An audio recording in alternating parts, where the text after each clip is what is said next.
Pernah kebayang nggak gimana rasanya tinggal di atas kawah gunung berapi raksasa? Di sebuah tempat yang dijuluki negeri di atas awan. Nah, itulah Dieng, sebuah dataran tinggi vulkanik yang mistis banget di jantung Pulau Jawa.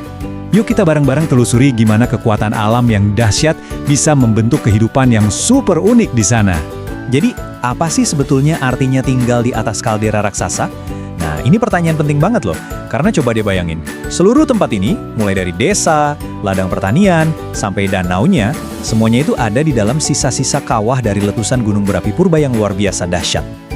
Oke, kita mulai dari dualitasnya yang paling keren. Dieng itu negeri api dan es, sebuah tempat di mana panas vulkanik dari perut bumi ketemu langsung sama dinginnya embun beku dari langit. Jadi, biar kebayang, kaldera itu apa sih? Gampangnya gini, seluruh dataran tinggi Dieng itu sebenarnya adalah sebuah kaldera super besar. Bayangin aja puncak gunung api purba yang meledak dahsyat, terus ambruk. Nah, cekungan raksasa yang tersisa itulah yang jadi rumah bagi kehidupan di Dieng sekarang. Nah, lihat deh gambar ini. Kelihatan banget kan dualitasnya? Di satu sisi ada apinya, kawah Sikidang yang ngebul terus mengeluarkan uap panas bumi. Tapi di sisi lain ada esnya, dalam wujud embun beku yang menyelimuti dataran dengan kristal-kristal yang cantik banget.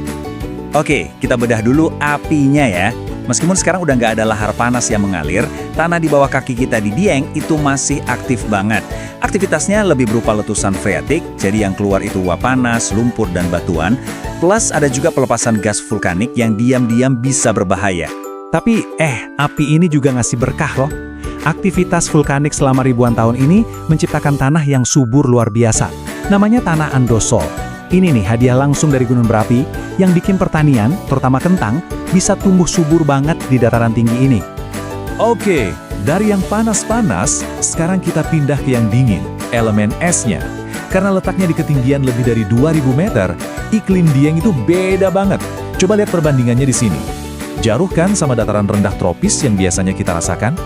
Di malam hari, suhunya bisa drop sampai di bawah 0 derajat. Nah, ini dia fenomena iklim yang paling ikonik di Dieng, embun upas. Secara harfiah, artinya embun beracun. Kedengarannya serem ya. Tapi sebetulnya ini embun beku. Cantik banget pas pagi-pagi. Tapi, ini jadi musuh besar para petani. Soalnya dalam semalam aja, embun es ini bisa merusak tanaman kentang mereka. Nah, di tengah alam yang se-ekstrem ini, gimana ya cara manusia beradaptasi? Budaya seperti apa yang lahir dari kaldera yang unik ini? Percaya nggak? Jauh sebelum jadi tempat wisata hits kayak sekarang, Dieng itu adalah tempat yang super sakral. Buktinya, ada kompleks candi Hindu tertua di Jawa ini. Ini nunjukin kalau dataran tinggi ini udah dianggap sebagai tempat tinggal para dewa sejak ribuan tahun lalu. Di tempat yang semistis ini tentu lahir tradisi yang unik banget. Nah, saya mau tanya, teman-teman pernah dengar nggak soal anak-anak berambut gimbal dari Dieng? Jadi rambut gimbal mereka ini bukan sengaja dibuat-buat loh, tapi tumbuh alami gitu aja. Menurut kepercayaan masyarakat di sana, ini tuh tanda kalau mereka adalah titipan daripada leluhur atau roh penunggu dataran tinggi. Semacam anugerah yang harus dijaga baik-baik. Nah, ini bagian sakralnya. Rambut gimbal ini nggak boleh dipotong sembarangan. Ada satu syarat mutlak, kemauan untuk potong rambut harus datang dari si anak itu sendiri, bukan paksaan.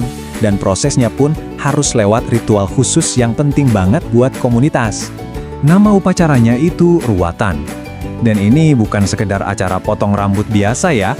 Ini tuh udah kayak festival budaya besar yang melibatkan semua warga.